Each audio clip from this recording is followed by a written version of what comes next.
আসসালামু আলাইকুম। নতুন আরেকটি ব্লগে আপনাদের সবাইকে স্বাগতম। আর কি বলবো, এত গরম, আর এত গরমে কি আর ব্লগ করব। জনজীবন তো একদম অতিষ্ঠ হয়ে যাচ্ছে এই গরমে, প্রচুর গরম। আর এই সকালে ব্লগটা শুরু করেছিলাম, তখন সকালে যা হয়েছিল হালকা কিছু মোমেন্ট ক্যাপচার করতে পেরেছি। এরপরে একদম আমি গায়েব হয়ে গিয়েছি, আর ব্লগটা কন্টিনিউ করা হয়নি। সকালে কিছু দৃশ্য শেয়ার করার পরে গরম, ডেলি রুটিন, আর সবচেয়ে বড় কথা হচ্ছে এই গরমে জারিফের ঠান্ডা লেগে গেছে। 2-3 দিন তো জাস্ট সিম্পল ছিল, হালকা নাক দিয়ে পানি ঝরছিল, এরপরে সর্দি পড়ছিল, মানে সর্দি বের হচ্ছিল। তারপর কাল রাতে ওর জন্য ঠান্ডার ওষুধ নিয়ে নিয়ে এসেছি, যে আর খামখেয়ালি করা যাবে না, কারণ কালকে হাঁচি আর একটু কাশি দিচ্ছিল। তাই কাল রাতে ওকে একবার ওষুধ খাইয়েছি, আজকে রাতে খাওয়ালে 2 দিন হবে। এখনো ডক্টর দেখাই নাই, দেখাতে যাব। আর আজ আজ তো ভালোই কাশি দিচ্ছে, আর প্রচুর বিরক্ত করছে গরম আর ঠান্ডার জন্য। ও একদম খিটখিটে হয়ে গেছে। এখন সে বের হয়েছে, তার নানা ভাই আর নানি আপার সাথে একটু বের হয়েছে, সেজন্য বাড়ির পরিবেশ ঠান্ডা। তাই আমি ভাবলাম যে তাহলে আমি একটু ব্লগটা কন্টিনিউ করে নিই। এর আগে তো একদমই সম্ভব হচ্ছিল না জারিফকে কন্ট্রোল করা, প্লাস গরম, সব কিছুতে একদম অতিষ্ঠ হয়েছিলাম। জারিফে মানে যখন ওরা ঘুরতে গিয়েছে তখন আমি একটু ফ্রেশ হয়ে নিয়েছি, ঠান্ডা পানি দিয়ে একটু মুখটা ধুয়ে নিয়েছি। আর কেন জানি না, যখন সন্ধ্যা হয় এরপরে গরম আরো বেশি বেড়ে যায়, মনে হচ্ছে যে রোদ চলে গেল না, ওটার তাপ মানে পড়তে থাকে, এরকম একটা একটু বেশি গরম লাগে, মানে টপ টপ করে ঘাম পড়তে থাকে। একদম বাজে একটা অবস্থা। কি আর করা, গরম তো শুধু এখানে না, সারা মানে সব জায়গাতেই হচ্ছে, সবারই গরম লাগছে, শুধু আমার একা গরম লাগছে না। এখন এটা নিয়েই থাকতে হবে। আর সেজন্য এই ব্লগ করা হয়নি। আর আজকে একটু একটু করে প্যাকিং তো মানে আগেই রাখছি, যেহেতু যেতে হবে, যাওয়ার সময় চলে এসেছে। আল্লাহ যদি চায় তাহলে এই তো নেক্সট মান্থ তো চলেই আসছে, সেজন্য একটু একটু করে যা যা প্রয়োজন সব কিনে রাখছি, প্লাস সব জিনিসপাতি আনিয়ে রাখছি। আর খাট বানাতে দিয়েছিল আব্বু আম্মু, সেই খাটটা আজকে আব্বু নিয়ে এসেছে, আজকে ডেলিভারি দিয়েছে। কারণ আমাদের একটা খাট আছে, কিন্তু ওই খাটটা 2 জনের। এখন যেহেতু আমরা 3 জন, বড় খাট লাগবে। জারিফ তো একাই একটা খাট দখল করে থাকে, সেজন্য বড় করে আর একটা খাট আব্বু বানাতে দিয়েছিল। সেই খাটটাই আজ সন্ধ্যার সময় নিয়ে এসেছে, বাড়ির এক সাইডে রেখে দিয়েছে, কারণ এখনো তো মানে কম করে হলেও 1 সপ্তাহ পর বাকি যাওয়া, 1 সপ্তাহ পর্যন্ত ওটা এখন সাইড করে রাখতে হবে। আর আব্বুরও ঠান্ডা লেগেছে, কাল ঢাকা গিয়েছিল, আমার কাজে গিয়েছিল।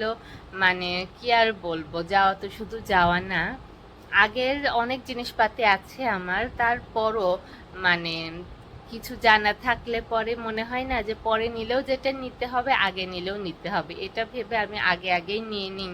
কারণ যেটাতে আমি অভ্যস্ত, প্লাস আমার মনে হচ্ছে যে এটা আমি যাওয়ার পরে হলে কিছুদিন পরে আমার এটা দরকার হতে পারে, তাহলে আমি এটা আগে কেন নিয়ে নেই না। সেজন্যই আরও কিছু কেনাকাটা করা হচ্ছে। আব্বু আমার কাজে কাল ঢাকা গিয়েছিল, সিলিং ফ্যান, চার্জার ফ্যান, টুকিটাকি আরও অনেক কিছু কিনে এনেছে। আর এই গরমে মানে ঘেমে ঘেমে আব্বু ঠান্ডা লেগে গেছে। তাই আব্বু ছাড়া তো দৌড়াদৌড়ি করার কেউ নেই, কারণ আমার ভাইয়ের এখন জব হয়েছে, ও থাকলে পরে টুকিটাকি কাজ ওকে দিয়ে অনেক কিছু করানো যেত। যেহেতু ও নাই, এখন আব্বুই ভরসা, কি আর করা। আর আমিও টুকিটাকি অনেক কিছু এনেছি, প্লাস আরও আনতে পারতাম যেটা আমার লাগতো, কিন্তু এখন জারিফের জন্য আমার বের হওয়া একদমই অসম্ভব। তো সেজন্য কি আর করা, কষ্ট হলেও আব্বুরই করতে হচ্ছে। আর জারিফের পাপা মানে মিস্টার শোভনের কথা কি বলবো, উনি তো জব করেই মানে আর টাইম নাই ওনার, উনি এখানে থাকেও না, প্লাস ওনার চাকরি থেকে উনি ওরকম সময়ও পায় না যে প্রয়োজনীয় জিনিসপাতি কেনাকাটা করবে। তাই সব ভরসা আব্বুর উপরেই। তাই যাই হোক, এই গরমে আল্লাহ সবাইকে সুস্থ রাখুক, ভালো রাখুক। আর আমার জারিফটা সত্যি ভালোই ঠান্ডা লেগে গেছে, আমারও এখন গলা খুসখুস করছে। কারণ যে পরিমাণে সবাই ঘামছে ঠান্ডা তো লাগবে, এটা নিশ্চিত। কিন্তু আমাদের লাগুক, বাচ্চাদের হলে পরে এটা ছোট ঠান্ডা ভাবতে ভাবতে পরে কোন দিকে চলে যায় এটা বলা মুশকিল। তাই যেহেতু 2 দিন সিম্পল ছিল, তাই ওরকম কিছু মানে এরকম গুরুত্ব দেই নাই। বাট আস্তে আস্তে যেহেতু কাশিটা বাড়ছে, আমারও টেনশন বাড়ছে। কাল হচ্ছে ডক্টর বসবে না, তাই পরের দিন সিরিয়াল দিয়ে অবশ্যই পরের দিন ওকে নিয়ে যাব, এ পর্যন্ত যেন ভালো থাকে, সুস্থ থাকে, এটাই। আর এখন হচ্ছে এশার আজান দিচ্ছে, তাহলে একটু পর আবার দেখা হচ্ছে। এখন কিছু খেতে ইচ্ছে করছে। এখানে ফিন্নি আছে, আজ সকাল সকাল আম্মু রান্না করেছিল, এখানে দই আছে। ভাবছি কোনটা খাবো, ফিন্নি দিয়ে মুড়ি খাবো নাকি দই দিয়ে মুড়ি খাবো, একটু খেতে ইচ্ছে করছে। আপাতত থাক, পরে খাচ্ছি। আর এই দিকে কিছু শুকনো জামা কাপড় রয়েছে যেগুলো আম্মু এনে রেখেছে, আমি এখনও ভাঁজ করার টাইম পাই নাই, তাই আগে এগুলো একটু ভাঁজ করে নেই, এরপরে দেখা যাক কি খাচ্ছি বা কি খাই এখনো ঠিক করি নাই। অল্প একটু খাবো, আর যাই খাই তাড়াতাড়ি খাই। জারিফ চলে আসলে পর আবার জারিফের পিছনেই থাকতে হবে, যেহেতু ঠান্ডা লেগেছে, অনেক খিটখিটে হয়ে গেছে। এই সকালবেলা ঘুম থেকে উঠেই দেখেছে চুলায় মানে ফিন্নি রান্না হচ্ছে, ফিন্নি টকবক করছে। এরপরে আমি জারিফের নাস্তা বানানোর দিকে মনোযোগ দিলাম, ওর নাস্তা বানালাম, ওকে খাওয়ালাম, তারপর রুম গুছালাম। এরপরে আমি খেয়ে নিয়েছিলাম। আজ আম্মু সকালবেলা ভাত রান্না করেছিল, প্লাস হচ্ছে মুরগির মাংস ছিল, আরও কিছু ছিল। তো আমি বললাম যে না, আমি আজকে সকালে ভাত খাবো না, তাই আমি হচ্ছে ফ্রিজে ফ্রোজেন পরোটা ছিল, পরোটা ভেজে নিয়েছিলাম, মানে আমি ভাজতে গিয়েছিলাম। এরপরে জারিফকে নিয়ে আমি এদিকে একটু ব্যস্ত হয়েছিলাম, কারণ জারিফ একটা মানে হচ্ছে দুষ্টামানি করে ফেলেছিল। আমি যখন পরোটা ভাজতে গিয়েছিলাম, সে রান্নাঘরে যেয়ে রান্নাঘরে কিছু তরকারি রাখা ছিল, উপরে টান দিয়ে তরকারিটা নিচে ফেলে দিল। এরপরে আর কি আম্মুর কাজ বেড়ে গেল। তারপর আমরা দুজন বের হয়ে আসলাম, তারপর আম্মু তরকারিগুলো তুলে সব পরিষ্কার করলো, তারপর আমার পরোটা ভেজে দিল, তারপর আমি পরোটা খেয়ে নিলাম। তো সকালবেলা পরোটা খেয়েছি। এরপরে এই গরম, জারিফ আর হচ্ছে টুকিটাকি কাজ, এগুলো নিয়ে ব্যস্ত ছিলাম। তারপরে জারিফের ঘুমও যখন ঘুমাচ্ছিল, তখন আমি হচ্ছে আমার আজকের যে ভিডিওটা আমি আপলোড দিই সব সময় বলি, সেটার কাজ করছিলাম। তারপর আমি যেহেতু ঠান্ডা লেগেছে, বারবার কাশি দিচ্ছিল আর ওর ঘুম ভেঙে যাচ্ছিল, তো এইভাবেই যখন আমি একটু নামছিলাম, ও কাশি দিয়ে আবার ঘুম ভেঙে যাচ্ছিল, উঠে পড়ছিল। সেজন্য ওর কাছে 4টা পর্যন্ত ছিলাম। তারপর এক ফাঁকে নেমে একটু খেয়ে নিয়েছিলাম, একটু ভাত ঝটপট খেয়ে তারপর আবার ওর কাছে যে শুয়েছিলাম। ও ভালো একটা লম্বা ঘুম দিয়েছিল, 5টার সময় উঠেছে। আর সাধারণত এরকমই একটু লেট করে শুলে লেট করে ওঠে। এরপর একটু খেলাধুলা করছিল, তারপর ওকে ধরে খাইয়ে দিয়েছিলাম। তারপরে বাহিরে যাওয়ার জন্য জিদ করছিল, এখনো তো নানা নানির পিছনেই লেগে আছে। এখানে তো জিদ করে নানা নানি মামা এদের কাছে, এখন বাসায় গেলে পরে কাজকর্ম যেটাই থাক টোটাল সময় ওকে আমার দিতে হবে, কারণ ও ভালো তো সব ভালো। মেন কথা, আল্লাহ আমাকে ধৈর্য দিক, আমাকে ধৈর্যশীল বানাক, এটাই হচ্ছে সবচেয়ে বড় চাওয়া আমার আল্লাহর কাছে এখন। এই এই চলছে। আর অনেকে অনেকে কি বলছিলাম ভুলে গেছি, যাই হোক। আর এই যে এখনো এখানে হ্যাপি বার্থডে জারিফের বার্থডেতে লাগানো হয়েছিল, এখনো এগুলো এভাবে আছে। 1 বছর তো আলহামদুলিল্লাহ, 1 বছরের উল্লাসে এটা লাগানো হয়েছিল। দেখতে দেখতে আরও 1 বছর কমপ্লিট হবার পথে, আল্লাহ চাইলে জারিফের মানে হচ্ছে 2 বছর পূর্ণ হতে যাচ্ছে। তো সেজন্য আবার প্রথমবার তো সবাই একসাথে ছিলাম, তাই সেভাবে সেলিব্রেট হয়েছে। তো দ্বিতীয়বার যেমনই হোক, মেন চাওয়া আল্লাহর কাছে সুস্থ থাকুক, ভালো থাকুক। একসাথে সবাই না থাকলেও সবাই ওর জন্য তো দোয়া করবে, এটা তো মানে বলার কিছু নাই। তাই ছোটোখাটো হলেও আমরা নিজেরা ওর বার্থডেটা অবশ্যই আমরা পালন করব, ওই দিনটা আমরা অবশ্যই আনন্দের সাথে কাটাবো। এই তাহলে ঠিক আছে, এত বক বক না করে এখন যাই, এইগুলো গুছিয়ে ফেলি, তারপরে হচ্ছে আমি একটু কিছু খেয়ে নিই। আর এই গরমে রাতে ঘুমাতে যাওয়ার সময় অবশ্যই ভালোভাবে ফ্রেশ না হলে পরে ঘুমাতে ইচ্ছা করে না, কারণ এই যে চলাফেরা করতে যে গরমে পুরো একেবারে ঘেমে নাজেহাল অবস্থা হয়ে যাওয়া হয়।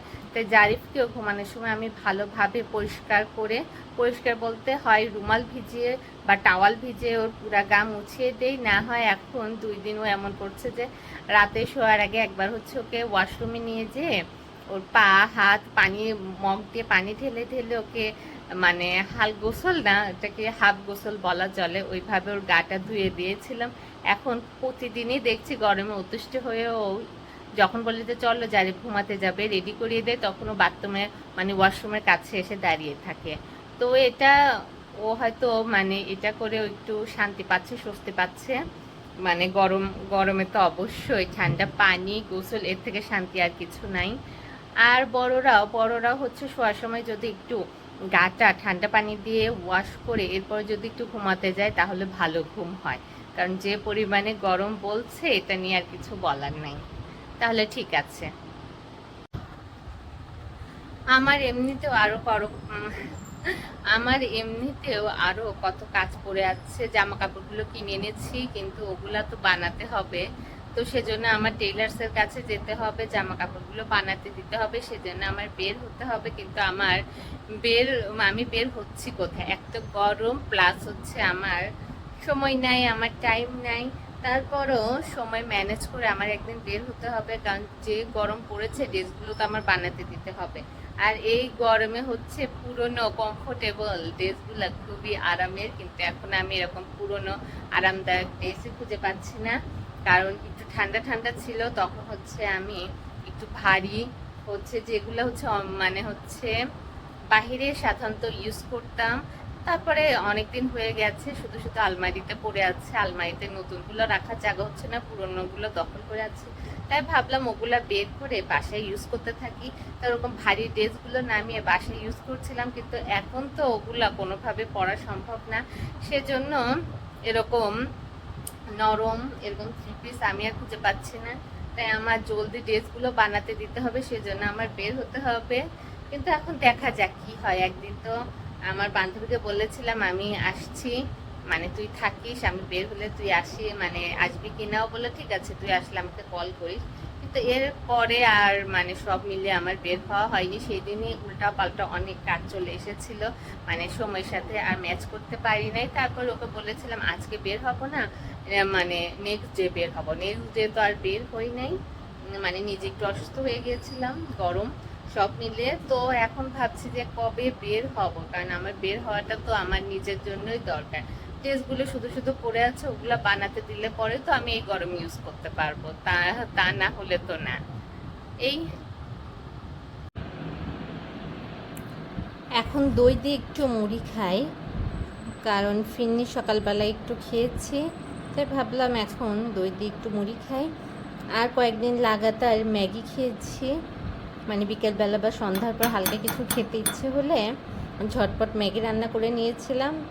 আজ লাগাতার খেলে পরে তো মানে হচ্ছে কাছাকাছি কয়েকদিন নিয়মিত খেলে পরে তো কোনো কিছু ভালো লাগে না, তাই গ্যাপ দিতে চাচ্ছি। আজ ম্যাগি করব না, আজকে সিম্পল কিছু খেয়ে নিই, কারণ সন্ধ্যার পরে হালকা কী খাবো এরকম একটা ক্রেভিনেস তৈরি হয়।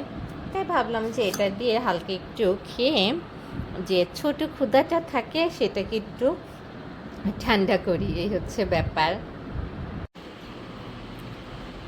এই চলে এসেছে আমার জারিফ সোনা, বেল্টু সোনা, ঘুরে টুরে এসেই সরাসরি পানির কাছে গেছে, গরমে পানি পিপাসা পেয়ে গেছে। আর এই কিছুদিন ও একদমই সাদা পানি খাচ্ছে না, মানে সাদা পানি খাচ্ছে না। ফিডার দিলে পরে আগে দেখে পানির কালার কি, তারপরে খায়। হয় অরেঞ্জ থাকতে হবে, নাই রেড থাকতে হবে, তাহলে খায়। তাহলে ঠিক আছে, এখন ওর ড্রেসগুলো আমি চেঞ্জ করে দেব, কারণ যে গরম খালি গায়ে থাকাই ভালো।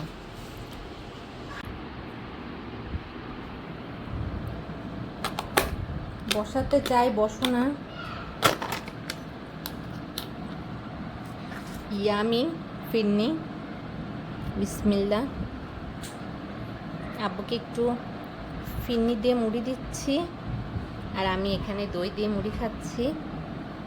খাওয়া হয়ে যেত, কিন্তু আমি খেতে খেতে হচ্ছে আমার বান্ধবীকে কল করেছিলাম, ওর সাথে একটু কথা বলছিলাম, কারণ জারিফ থাকলে পরে কিছুই হয় না, কারোর সাথে না কথা হয় না কোনো কাজ হয়। তাহলে ঠিক আছে, এটা দিয়ে নেই, দিয়ে জারিফকে ফ্রেশ করিয়ে দিই।